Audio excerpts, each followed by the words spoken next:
And without further ado, I'd like to talk to you a little bit about this topic. What's the challenge that confronts us today?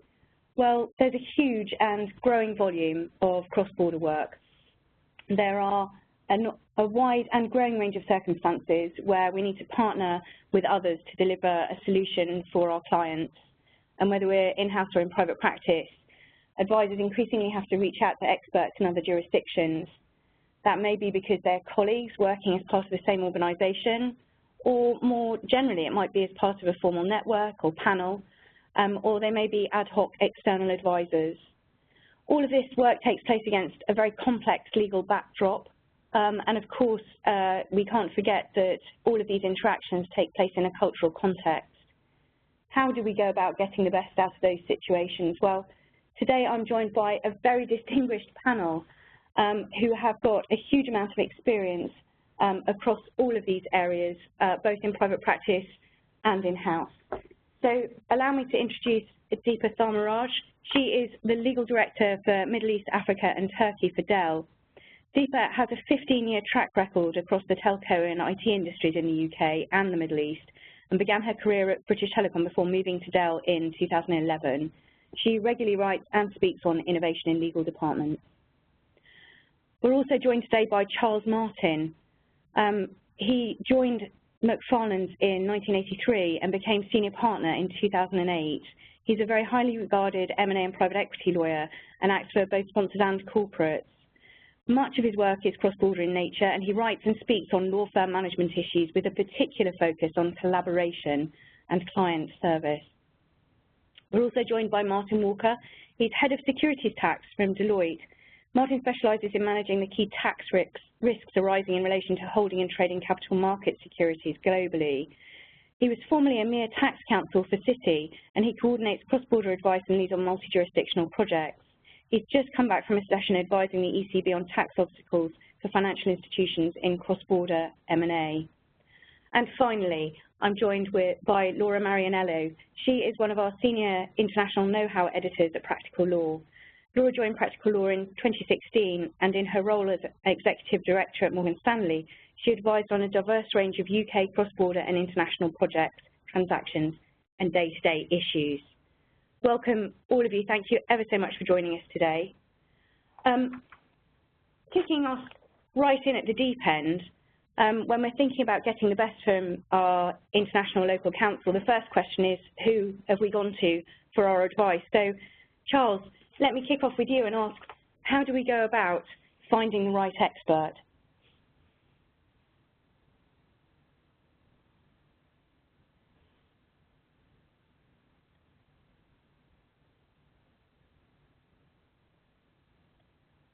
Bear with us a second, we're just checking on our sound quality.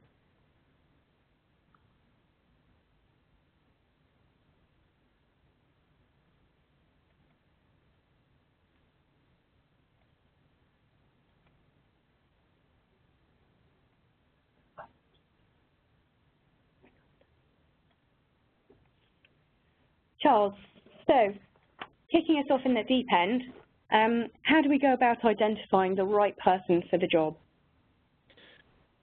I'm going to talk just a little bit about what we see our clients doing and how they go about this.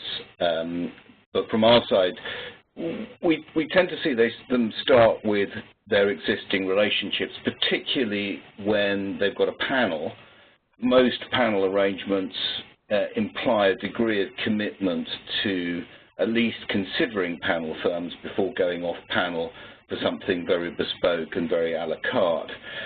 Assuming that they don't find what they need on their existing panel and existing relationships, I guess the next stage is to think about, you know, the nature of what the particular need is. Is it going to be a long-term need? Because if it is, then you're going to want to invest quite a lot of time and effort in making sure that you're getting the relationship right. Then I think what is very, very important is to make sure that you've, in your own mind, scoped what it is you want, and therefore in a position to sort of map that against the skills that you find when you go out. And obviously, the importance and complexity of the job is going to make a great deal of difference to your ultimate choice. Also, I think from an in-house perspective, what we see increasingly at the beginning of any job like this is a process of triage going on. I mean, the fundamental question that most corporate counsel ask themselves when they're looking at how they're going to tackle a particular legal need is, am I going to deal with this with in-house resource, or am I going to deal with it externally? And if I'm going to deal with it externally, how much how much support am I going to need, and how am I going to marry the in-house resource that I'm deploying with the external resource? So quite a lot of things to think about there when you're trying to identify the right type of expert. But I guess, maybe deeper, I kind of value your thoughts on this. How does this look from your side of the table, and how do you actually take those sort of questions and then figure out what list you're going to go, how you're going to identify the firms that can maybe help you on this project? Thank you, Charles. Charles, in fact, you alluded to the fact that relationships are important and getting those relationships right. It really all starts with having the right relationships with the right law firms. So as an in-house counsel, we face enormous pressures, to give pragmatic advice with quick turnaround to the client business. Now, if the advice requires a legal reference point from the experts, i.e. from the law firms, I want to be able to pick up the phone and call up my relationship contact at the law firm, like a single point of contact, whether it's by email or by phone, who will then acknowledge quickly, indicating what the timelines are to respond. So I want to be able to have that comfortable relationship, and based on years of experience with managing law firm relationships, I suppose I have a set of prerequisites, like many of you, what I would expect from a law firm. And so most importantly, I would say that apart from having a relationship manager, not only having an IQ, but really having the EQ as well, because you want to be able to strike the right relationship. And increasingly, I think it's something which you referred to, Sarah, about operating in a very, we have to take into account the cultural context. And so increasingly, I'm also looking at what the cultural intelligence is in the relationship managers as well, because I'm always looking for diversity in perspectives, and therefore with law firms we want to see that they are actually open to being innovative and creative, adaptable, and changing with the times.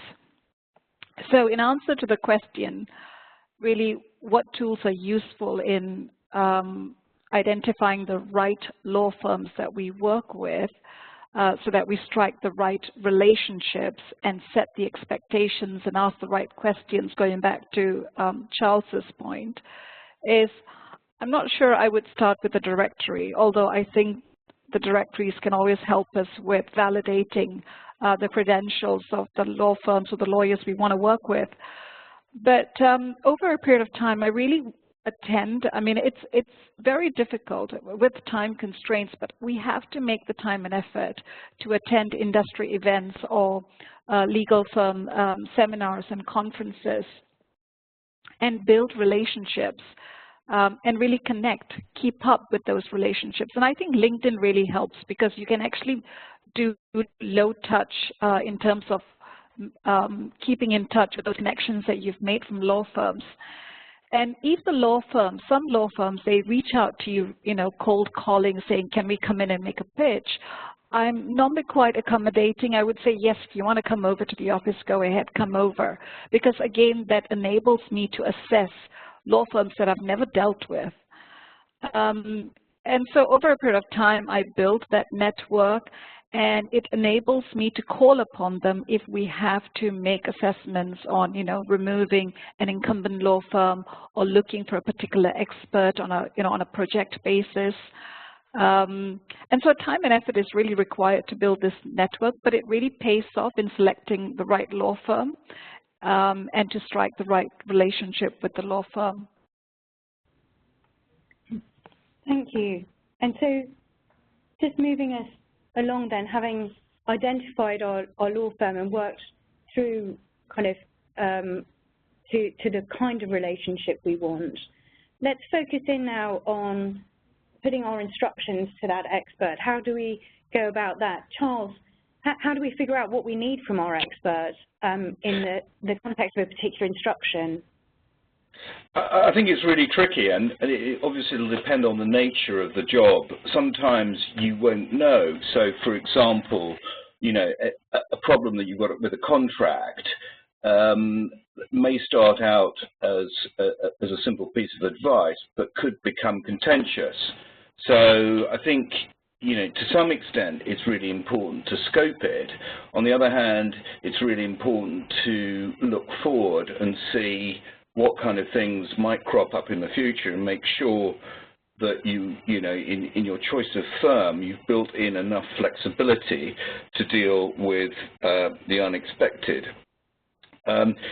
It's really important, I think, to, having said that, to scope things as tightly as possible, and to look, to think about what skills, what non-legal skills you might need in the firm. So, for example, project management capability for quite a lot of certainly routine work. That's going to be a critical factor. So I think you need to work out with as much precision as you possibly can what it is you're going to need, and think about some of the practical issues here. So the breadth of coverage you're going to need for the instruction, the kind of firm you're going to need for a piece of M&A due diligence. It would be a mistake to go to a firm, for example, that might be a very high-end M&A boutique that doesn't necessarily have the breadth of capability that you need to do the due diligence exercise. Or maybe you take the due diligence exercise to a different firm. So thinking about breadth, thinking about depth too. What specific problems are you going to have here which might drive the source of the resource? I'll give you an example. That contract issue, is it likely to become a really thorny antitrust issue? Because then you're going to need to look for a different set of specialist skills to a mere sort of straightforward contractual firm. IT capability. Obviously, if you're working with independent firms, it's really important that the connectivity from an IT perspective is going to enable you to get the advice delivered in a coherent, integrated kind of way, and billing and reporting too. So, asking questions, not assuming too much. I think quite often that too much is assumed, and therein lies the source of misunderstanding and disappointment. Conflicts, asking very direct questions, particularly if you're the kind of corporate that regards commercial conflicts as real conflicts. And certainly, for most global clients, they're very interested in making sure that there aren't commercial conflicts. And different jurisdictions see that in different ways.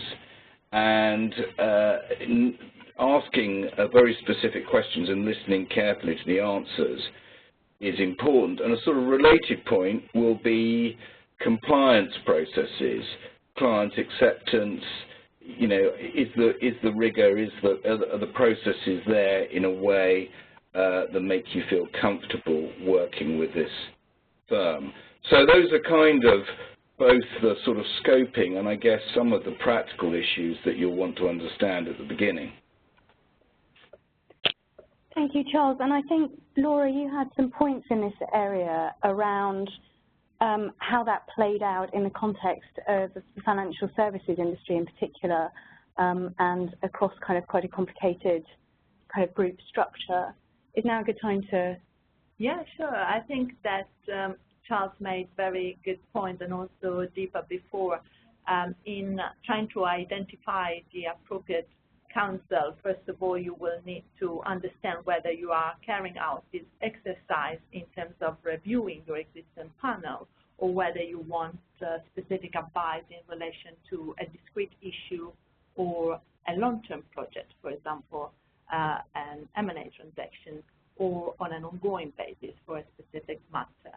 And being able to ask the right questions to understand whether your local counsel has previously advised similar clients by size, complexity, industry, and on similar issues in the relevant jurisdiction or jurisdictions is very, very important. And in this respect, coming up with a list of questions that can enable in-house legal to understand whether local counsel has thought about certain thorny issues or has come across them before, and has the right track record is important. And in this respect, maybe doing a bit of research before having your local counsel on the other line of the phone or in a room will be useful. And I think database like Practical Law, for example, where you find many cross-border resources, can be a good starting point to try to identify these issues. And going back to the point about complexity and global organization, what in-house counsel coordinating a big department and dealing with a global organization want is often to have a one-stop shop. So as Deepa said before, you want to pick up the phone at your contact in a law firm who is your relationship manager, and you want then to maybe identify another contact within the law firm that for a specific piece of advice or transaction or project will be the project manager of that particular piece of work. And you may want to identify the team of lawyers also supporting this across the various jurisdictions and across practice areas, because I think it would be important to test whether the law firm you want to use has the reach in terms of not only jurisdictions but also practice area where you require advice now, but as Charles said, you may require advice in the future depending on how things may develop. And going back to the point on conflict and not just formal conflicts, I think it's very important also to understand whether the prospective local counsel has been advising your competitors or your counterparties, because besides not maybe feeling comfortable in sharing certain information with someone who is the preferred counsel of your competitor, you want to make sure, in particular if you are envisaging using that counsel in the future, that you will not be faced with a situation where it's conflicted, and so it's going to prefer to advise your main competitor because he's, a regular client and not you. So in spending time in nurturing that relationship, as Deepa said before, which is a very important aspect, you want to make sure you're doing with the appropriate counsel, or you may want that counsel to make a choice at some point, because sometimes Chinese words may not be the right resource. So I think what we're all saying is that there's a sense in which you really need to get to know your advisor as much as they need to get to know the client, and to really understand kind of where they're coming from. And Martin, I think this might be a good time to bring you in, partly because I know that you've had the experience in practice of having to look at advice that's been supplied by an advisor that you haven't chosen within an organisation in your time at Citi. And I was wondering if there were any points that you wanted to make on how you tackle that situation where the advisor is sort of preset for you, and how you might go about testing whether you're happy with the advice that they're giving. Sure. So adding on what Charles and Deepa and Laura have said about choosing your advisor, I suppose sometimes they can be thrust upon you. And when I used to work in an in-house role with a US bank, that did arise maybe because the business undertaking a transaction had their own particular relationship, or I was in a group tax role, but maybe the legal team had their own relationship. And the answer is that it's great if you can choose your own advisors and build up your own relationships, but there's certainly quite a lot of steps that you can take yourself to make sure that you're getting the most out of a relationship, whether or not you've been involved with a particular advisor before. And this, speaking from a financial services context, the question sometimes can be quite an industry-specific or a complex commercial circumstance. So no matter who your advisor is, whether it's someone you've chosen through a long period of research, someone you've met at a conference, or someone who you've been given a draft piece of advice or a phone number to talk to, there's certainly a lot that you can do to make sure that the advisor fully understands what the question is, essentially, and what the commercial situation is within which the question arises. But that particularly arises in industry-specific areas.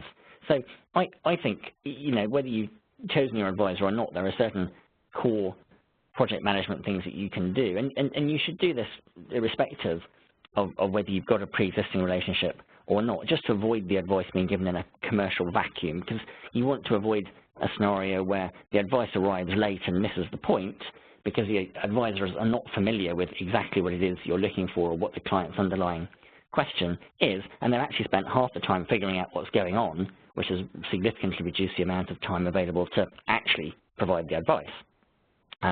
Simple things, but important project management things to do include sharing all relevant information. It sounds incredibly basic, but the number of times that it can happen that you're asked a question a week down the line and actually it becomes apparent that nobody forwarded on that email, which had a fairly nice set out of what all the facts and what the question is. Just make sure everything has gone to the advisors.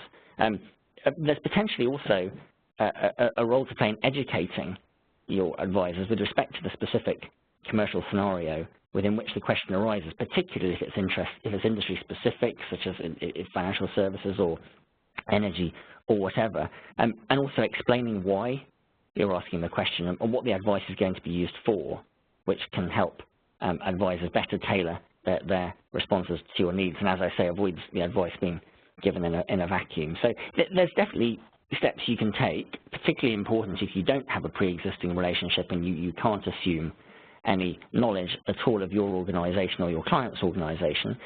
So there's an opportunity to improve the quality of the advice you receive by spending some time up front setting out precisely what's going on, preferably with diagrams. I like pictures and diagrams, transactional step plans, flows of money, etc.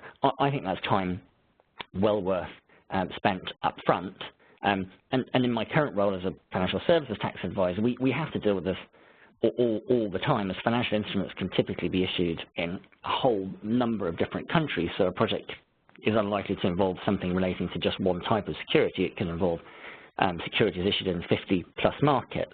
And you can't assume that the level of knowledge and specialism that you have or that your clients might have is replicated across the world. It's certainly in the case of the London financial services market.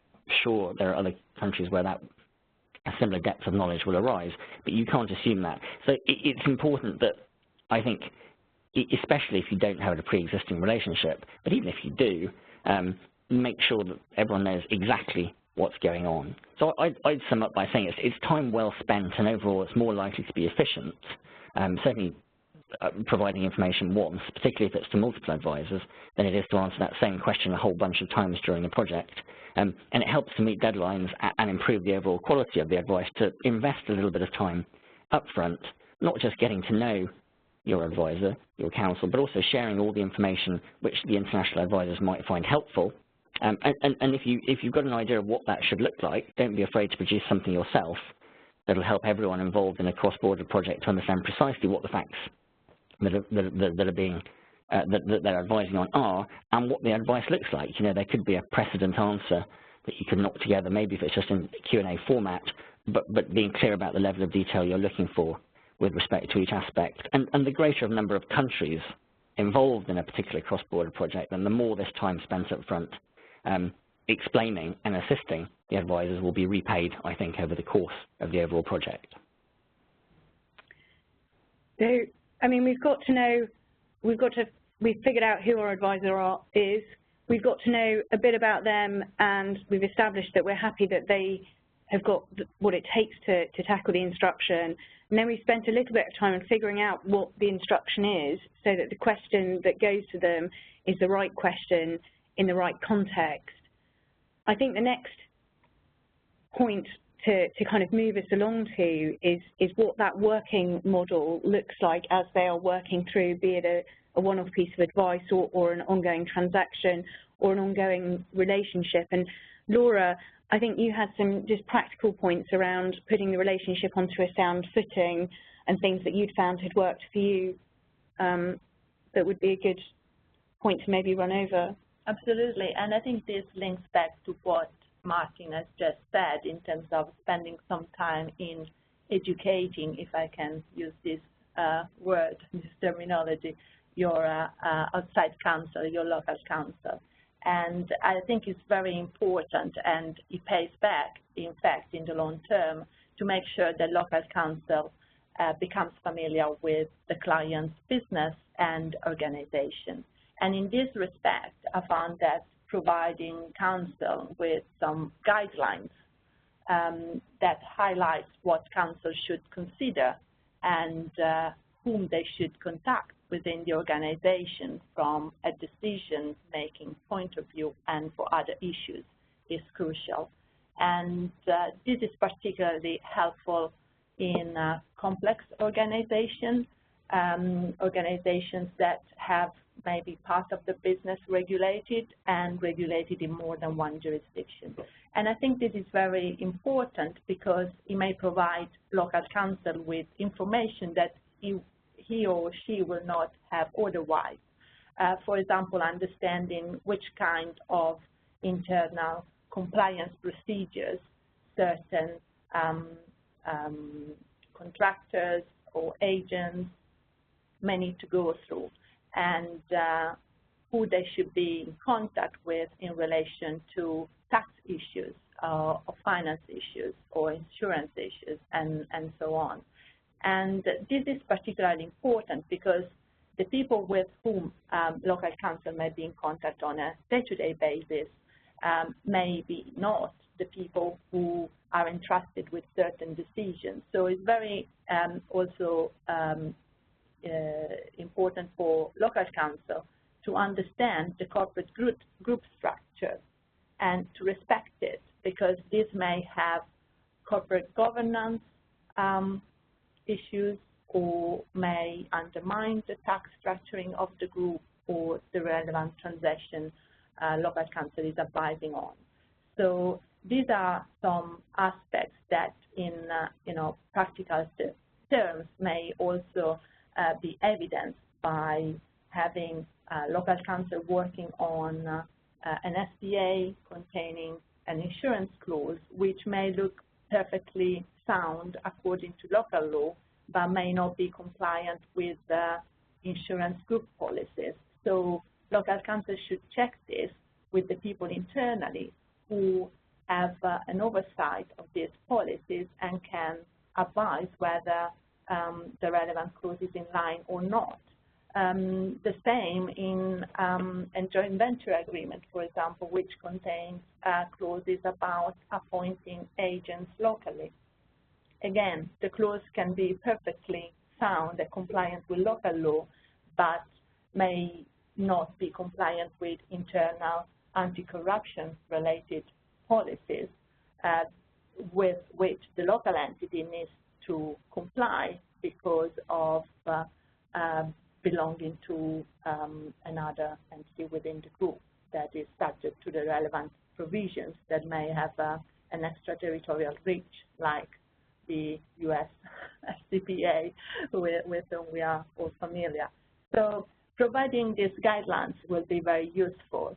And depending on the complexity of the matter on which advice is required, it may be a good idea also to invite for a training section advisors from various jurisdictions from which the client think is going to need advice in the future or on an ongoing basis. And that could be a good occasion to also give more color to the guidelines and discuss topics that lend themselves better to a face-to-face discussion, and also to create some interaction between those advisors so that if they have to work together in the future, they already know each other.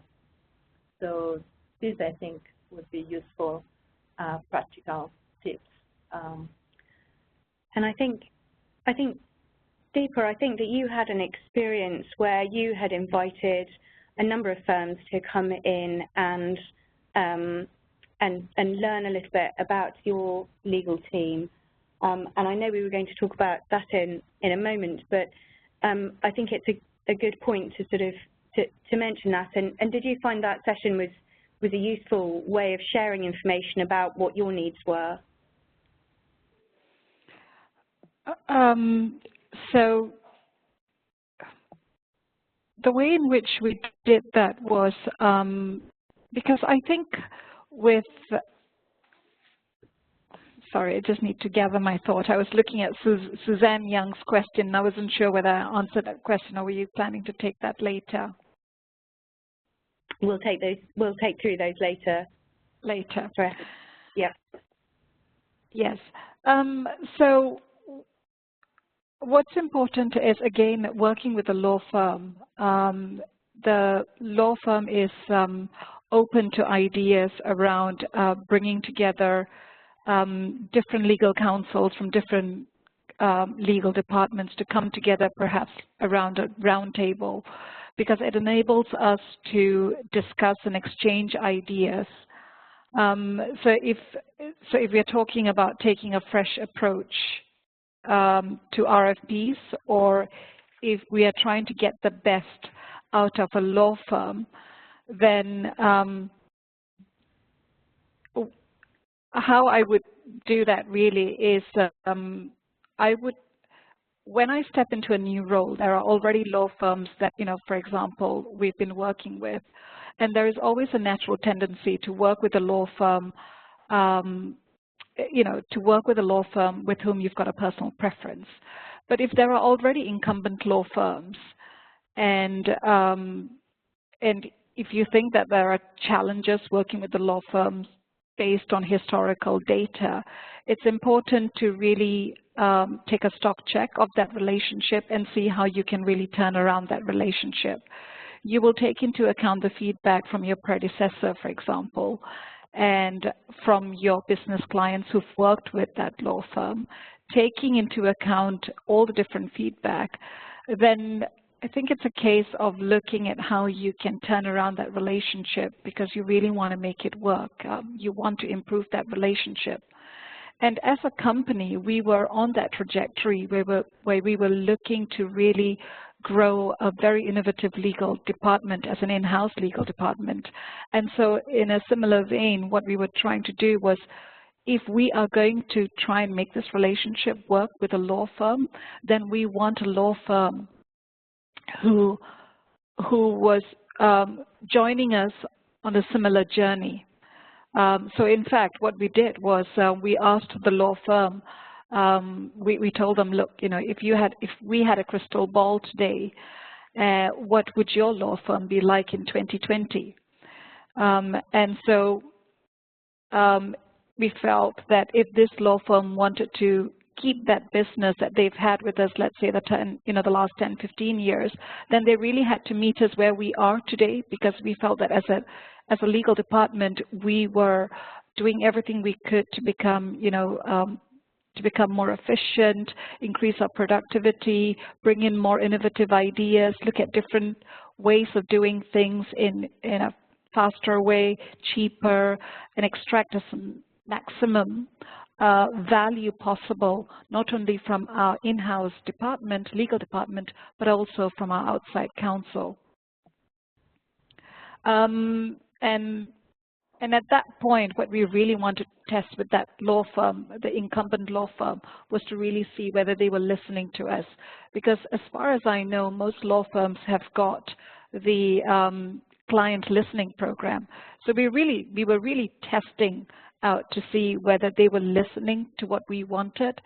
And we made it really clear, going back to what Charles said earlier on, and also with Martin and Laura, it was important that they listened to what we wanted. We were being upfront, and we said what we want was a firm that was able to provide value-add services alongside the billable hour pricing model. And so then what we did was we articulated, okay, so what does value-add services mean? We said, okay, instead of just shooting out legislation updates, do personalize it, to say how that's relevant to us. Or if possible, perhaps once a year training for our business where we could do something on a collaborative basis. Or flexibility in the pricing models, apart from billable hours, is it possible to look at value-based pricing? Are you more open to capped fees, or is it always on, time and material basis? But the biggest win really was when the law firm actually developed a portal to store all the previously received legal advice for the last 3 years. So in my case, because I had just stepped into the role, into a colleague's, to my predecessor's role, I didn't have access to all the advice that we had paid for the last 3 years. So what the law firm did was to say, okay, we will set up this portal and we will index the advice received the last 3 years for which we've already paid for. So it meant that going forward, I could actually do a quick check on this portal to see whether this question has been asked before, paid for. It means that I don't have to pay again for the same advice. So this is an instance where we've managed to turn around the relationship so that that there is reciprocity in the relationship. And we were not only able to reduce our fee, the cost that we were spending with this law firm, we were getting value-add services from this law firm. At the same time, as far as the law firm is concerned, maybe they've locked us in to a certain extent, but there is openness in our relationship, and there is a growth mindset, and we keep the feedback loop always open. Thank you. And that portal sounds like it has huge value for you. Have you found that you've used it a lot? Yes, in fact, yeah, absolutely. In fact, I've been able to share that portal with my other colleagues who, for example, if there is another colleague who is supporting us on a deal in the UK, but he's working on a contract with, let's say, a customer in the UAE or in Qatar or Saudi, he can actually access the same advice that I've received before from the portal. So it isn't just limited to me, yes. And it sounds like a lot of innovative thinking and a lot of flexibility had to go in on both sides in terms of how the relationship might look and how that working model might look day to day to add in the value that you wanted to extract from the relationship. That's fantastic. Thank you, Deepa. And going on to, I suppose, the kind of the nuts and bolts then of the relationship, I think it's a good point to pick pick up then kind of what the terms of engagement might look like and whether there are any particular traps or pitfalls that we should look for in terms of how you document the engagement and how the fee structure works. Deepa, you mentioned kind of locking in, but Laura, I think you had a few points about liability. Yes, I think, as in any engagement of an external advisor, trying to agree at the outset and be very clear, very transparent about the terms of the engagement is very important. And in a cross-border scenario, in addition to, make sure that the scope of the engagement is very clear to capture everything that it needs to capture and that the team of lawyers is well identified. It's also important to determine the governing law and dispute resolution mechanism in case things go sour. And we can also pick up on this later, but this will be very important together with trying to identify which entity or entities within the client organization and the law firm are going to sign the engagement letter. And again, this may be particularly relevant in complex organizations that are that have quite an articulated structure, and deciding which entity is going to sign is relevant not just from a corporate governance perspective, but again from a tax structuring perspective. It may be particularly relevant in situations where there is a potential conflict. I'm thinking of those circumstances in which advice is requested from an insolvency point of view. And in that respect, it's important to first understand whether the entity which is facing insolvency issues, for example, will need to have a separate set of advisors from not only its parent company and other affiliated entities, but also from the board of directors that may need independent advice in order to carry out its activity in that scenario. Another issue to consider in relation to the fees is also whether in the local jurisdiction mandatory fees apply, and if this is the case, whether they can be derogated and how, for example, by a written agreement.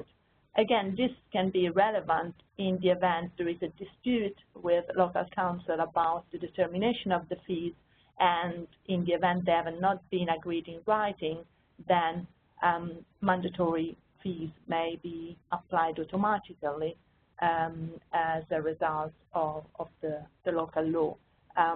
So that's a few points to be thought through when appointing local counsel. And yes.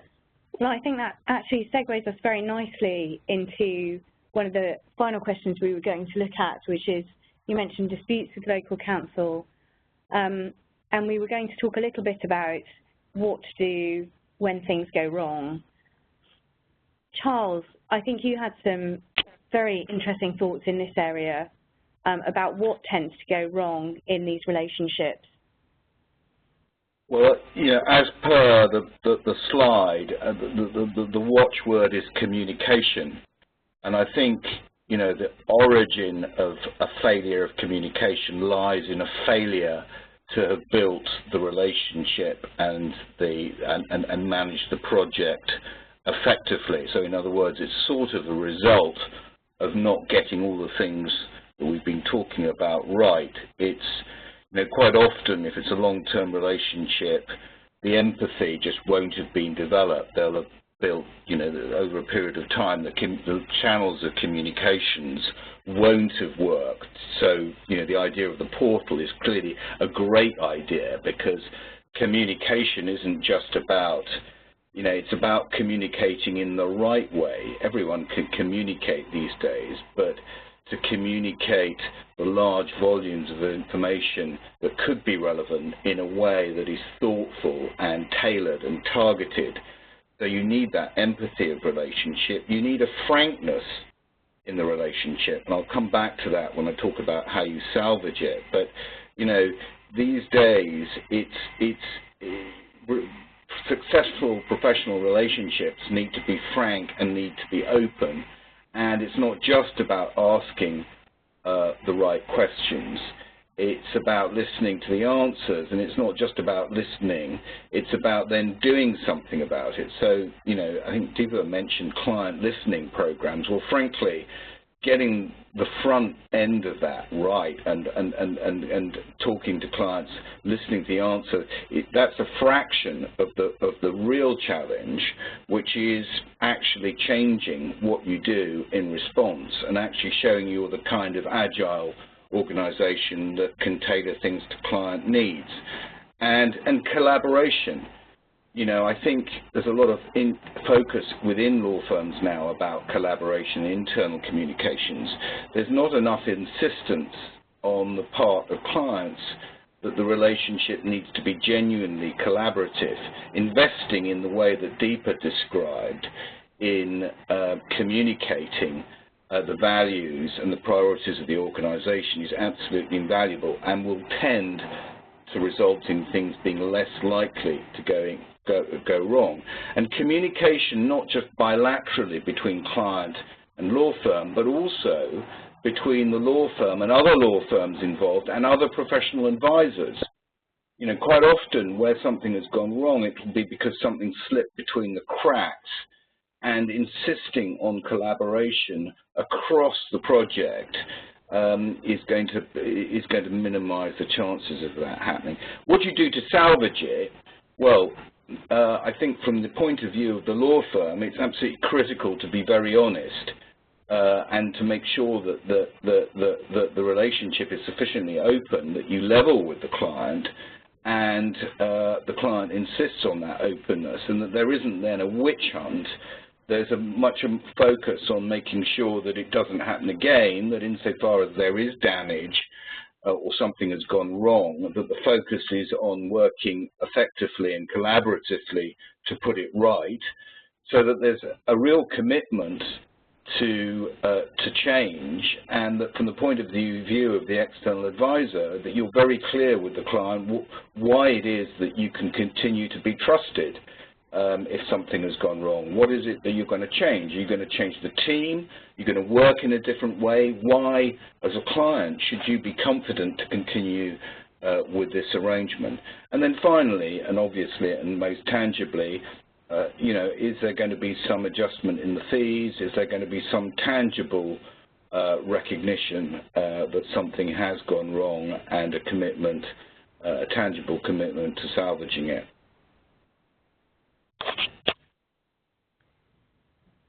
Thank you.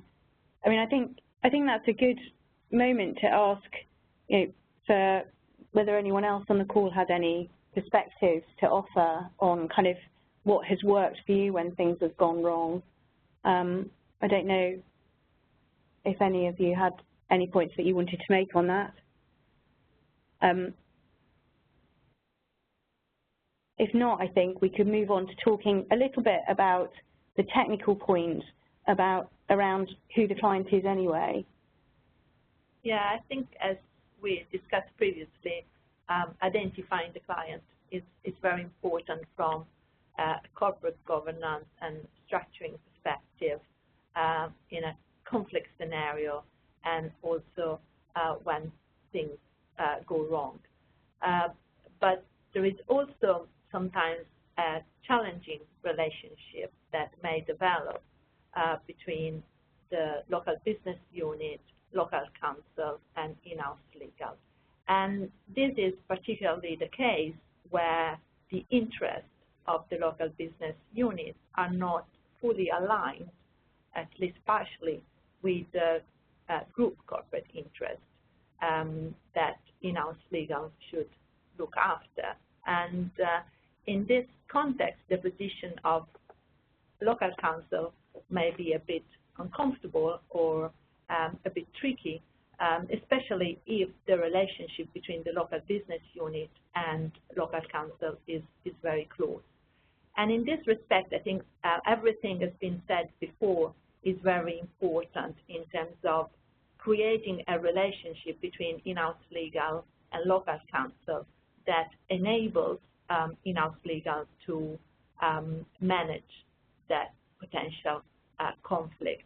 And in this respect, again, the guidelines for external clients should provide local counsel with also the tools to be able to identify these conflicts and then liaise with in-house legal to make sure that these potential situations are tackled in the right way, in a cooperative approach, in order to try to resolve them in the interest of the client, and again, thinking about who is the client in that specific scenario.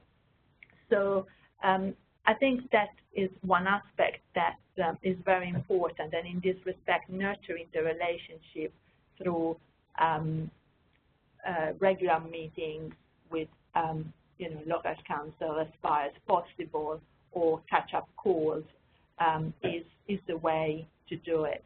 And as Deepa mentioned before, also industry networking events can be a useful resource. And then, as we were saying, then who is liable when things go wrong? Well, again, we need to look back at the terms of the engagement letter from a legal perspective, but I would say from a relationship point of view, it's very important to look at what is the relationship underneath, as Charles was saying, because local counsel will have an interest if the relationship is a sound relationship to try to move forward and find the right solution to that. Fantastic. Well, I think that's a very good point for us to wrap up today. I want to say a big thank you to Charles, to Deepa, to Laura, and to Martin for sharing those fantastic insights into what's worked for them in practice. I hope it's been useful for you today. There is a recording of the webinar and a copy of the slides that will circulate to you shortly, and I think we've got a few other bits and pieces of content that we'll send along that are relevant for people who've enjoyed the call today. If there are any questions that we haven't managed to answer in the chat function, we will look to pick up on those and come back to you. But thank you very much on behalf of Thomson Reuters and all our panelists for joining us today.